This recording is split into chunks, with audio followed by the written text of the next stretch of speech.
Hello everyone, welcome to Future Glow with Saraj Gupta. So friends,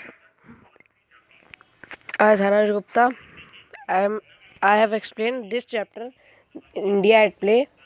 means friend मैंने कल आपको ये chapter 5 India at play new James English reader book का ये chapter मैंने half explain कर दिया था।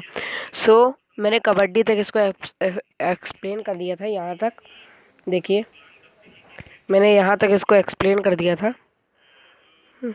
यहाँ तक मैंने एक्सप्लेन कर दिया था इसको। अब मुझको यहाँ से अनदर पॉपुलर स्पोर्ट्स से स्टार्ट करना है। आप लोगों ने मेरी इससे पहले वाली वीडियो नहीं देखी है तो आप लोग उसको प्लीज़ देख लें। Another popular sport dating back to the ancient time it's is wrestling. The Mahabharat mention the Duryodhan and Bhim explosive wrestler. Most famous freestyle wrestling in India is Kusti, which symbolize a brave and a strength and a पहलवान or a wrestler generally practice in akhada or a wrestling school, and Dangal annual village competition decide a new champions every year. Many Indian wrestlers such as Sunil Kumar, Babita Kumari has gained international fame and become the face of the Indian wrestling. So friends, इस paragraph में बता रहे हैं कि एक ऐसा भी game है जो एंशियंट से अब जाके फिर से इसने अपना एक इस नंबर पा लिया है, और ये है महाभारत में रेसलिंग। जब महाभारत में दुर्योधन और भीम ने, आप लोगों ने देखा होगा लास्ट में जब फाइट हुई थी डिसाइड करने के कौन सा विनर है कौन नहीं, तो रेसलिंग ही हुई थी। और इसका उस समय कोई वैसे फाइट नहीं होती थी जैसे इस समय फाइट होती है पंच के साथ WWE में, वैसे नहीं होती है रेसलिंग में। जैसे उसको आप समझ सकते हैं पहलवानी, जैसे आप सब जानते नहीं, पहलवानी और क्या कहते हैं वो सब मीन्स प्रैक्टिस करते हैं अखाड़ा में, और अखाड़ा में प्रैक्टिस करते हैं, और हर साल हर year end of the year में एक दंगल होता था हर साल, और जिसमें हर साल एक नए प्लेयर को एकदम पावरफुल प्लेयर की ट्रॉफी मिलती थी। और मैनी इंडियन, जो बहुत से ऐसे इंडियन हैं जो रेसलिंग में इंडिया की तरफ से फेस इंटरनेशनल फेस में आ चुके हैं, जैसे सुनील कुमार और Babita Kumari. In Indian sport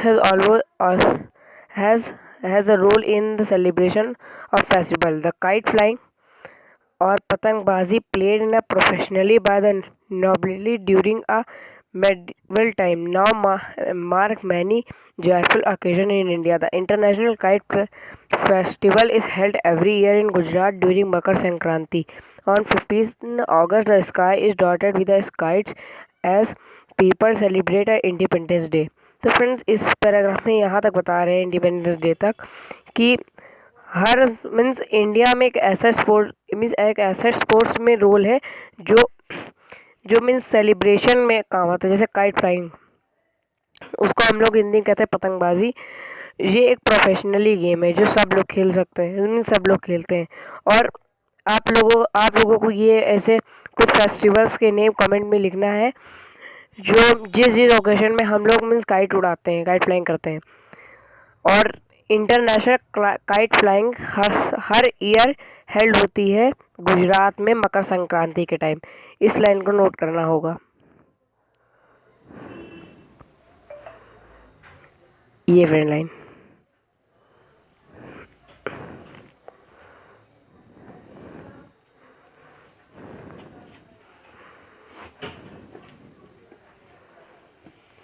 एक ये वाली लाइन मैं आपको ऐसे ड्रॉ करके बता दे रहा हूँ। एक ये first line, second line, third line, ये थर्ड लाइन तक आपको पूरा करना है। यहाँ तक है। On 15 year kite battle are also held where the one kite flies in an angle the string of his or her kite around another and try to cut it. So friend, इसमें होता है कि player जो होता है एक player जब देखता है दूसरी काइट आ रही है बैटल के लिए उसको, तो मीन्स वो अपनी काइट को उसके पास भेजता है, और जो उसकी मीन्स उसको कहते हैं हिंदी में धागा, और उसके कहते हैं मंझा, और मंझा हो गया, तार हो गया, ऐसे सब कहते हैं कि खेलते हैं मंझे तार से। तो उस जो वो होते हैं स्ट्रिंग, उससे मीन्स उसके दूसरे साइड के दूसरे दूसरे प्लेयर के स्ट्रिंग्स को काटने की कोशिश करता है, और जो कट गया तो जिसने काटा वो मीन्स विनर होता है। Some games are played for pure enjoyment. Gilli Danda, for example, it has said to have organized during the Medieval period. It is similar to cricket, but using a gilli, a small piece of wood trapped at the end, and a danda, a, a, short stick. The gilli is hit with a danda, and the fielding team success to catch the gilli, the striker is out. Else the distance as so friends, यहाँ तक striker is out तक मैं आपको explain कर दे रहा हूँ कि एक ऐसे ही गेम होते हैं जो इंजॉयमेंट के लिए खेले जाते हैं। तो उस गेम का नाम है गिल्ली डंडा। आप लोग जानते होंगे, आपके घर के पास कोई फील्ड होती होगी तो वहाँ बहुत लोग गिल्ली डंडा खेलते हैं। इस गेम एक क्रिकेट के मीन्स एक सिमिलर होता है, पर इसमें बॉल नहीं होती क्रिकेट की जैसे, पर इसमें होती है गिल्ली। एक छोटी, आप लोगों जानते होंगे, छोटी सी गिल्ली होती है जिसको वो लोग बॉल बनाते हैं, और एक स्मॉल एक लकड़ी का छोटा सा डंडा लेते हैं। मैं आपको ड्रॉ करके बता देता हूँ। जैसे जैसे ये एक स्टिक है, जैसे ये स्टिक है, और जैसे ये गिल्ली इस टाइप पहले आप लोगों ने देखी होगी।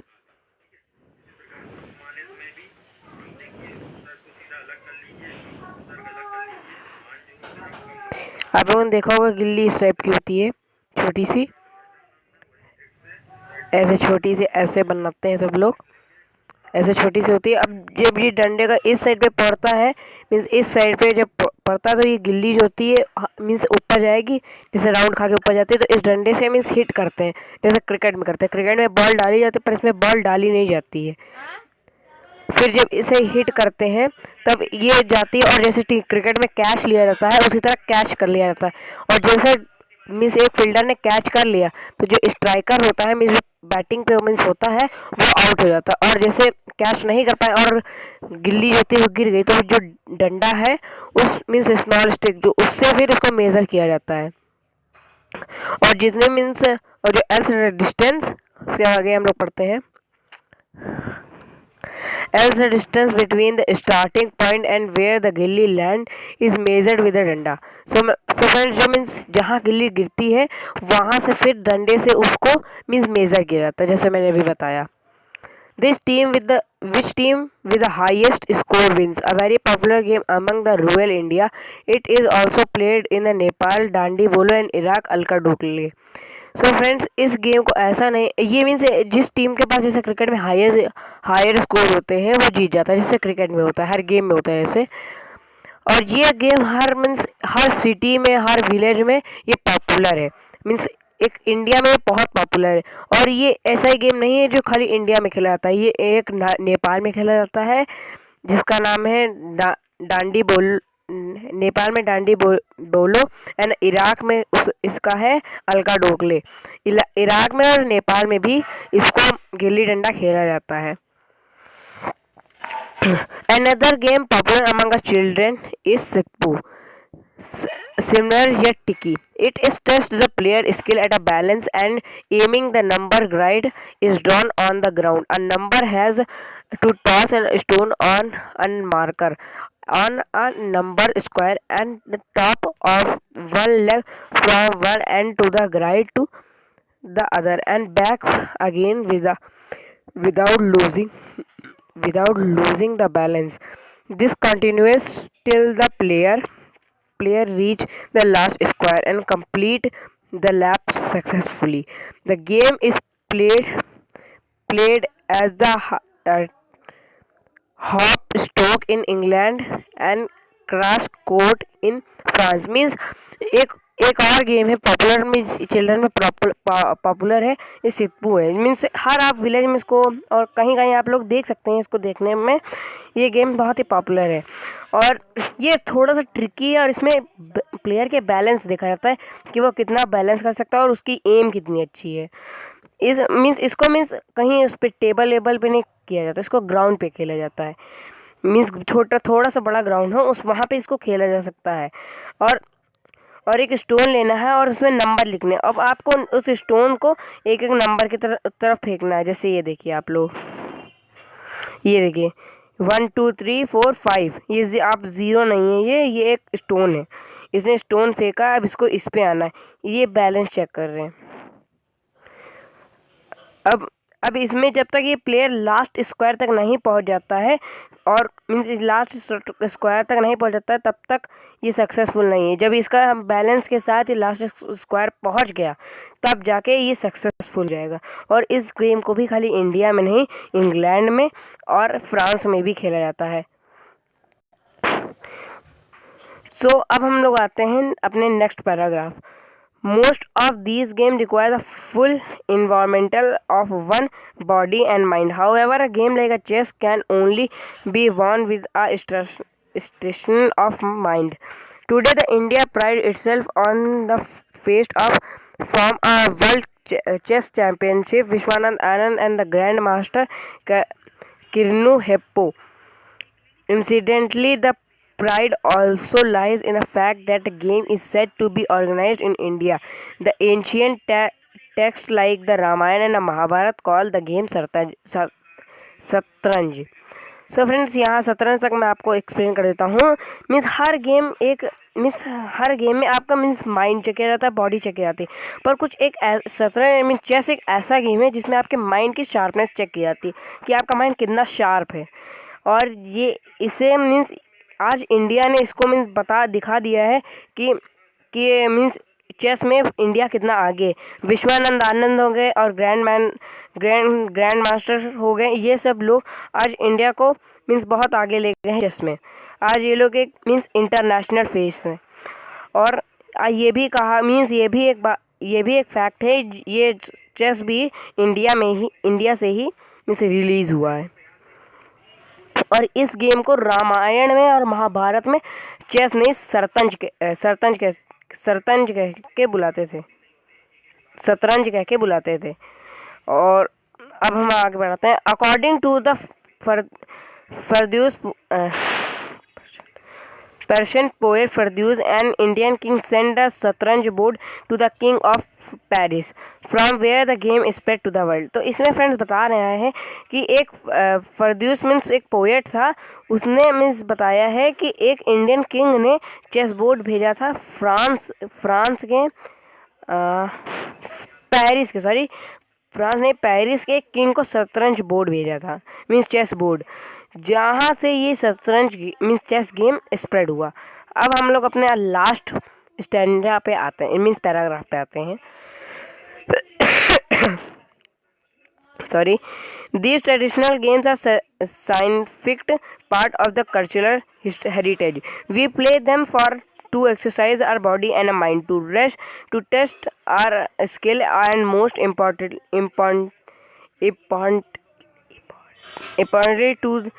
to have fun. But these games also contain in them a spirit of our history. They may not inspire the kind of a freely that game like a cricket easily do, but they can carry a forward our legend can give us more incidentally. So friends, इस paragraph में बता रहे हैं कि आप जिस game को आज खेल रहे हैं उससे पहले भी इनसे ट्रेडिशनल और कल्चरल गेम बन चुके हैं जो आपके माइंड को और आपकी बॉडी को एक्सरसाइज दिला सकते हैं। और ये गेम आपकी स्किल और अलर्टनेस के लिए बहुत इम्पॉर्टेंट है और फन के लिए भी बहुत इम्पॉर्टेंट है। और ये गेम ऐसे नहीं कि आगे जाके फिर रुक जाए, ये गेम अपना चला करेगा। और ये कोई ऐसा गेम क्रिकेट भी नहीं है जिसको जल्दी सब लोग खेल ले। क्रिकेट भी बहुत हार्ड गेम है, इसके लिए आपको भी बहुत बहुत ही प्रैक्टिस करनी पड़ती है। और आप इन गेमों से भी कुछ ना कुछ आप सीख सकते हैं। सो फ्रेंड्स, हमारा ये चैप्टर भी आज एंड हो गया, India at play chapter 5। So friends, we are ending this class also. Be safe, be kind, live healthy. Please please friends, आपको वीडियो अच्छी लगी तो प्लीज़ लाइक कीजिए, शेयर कीजिए, सब्सक्राइब कीजिए। Thank you.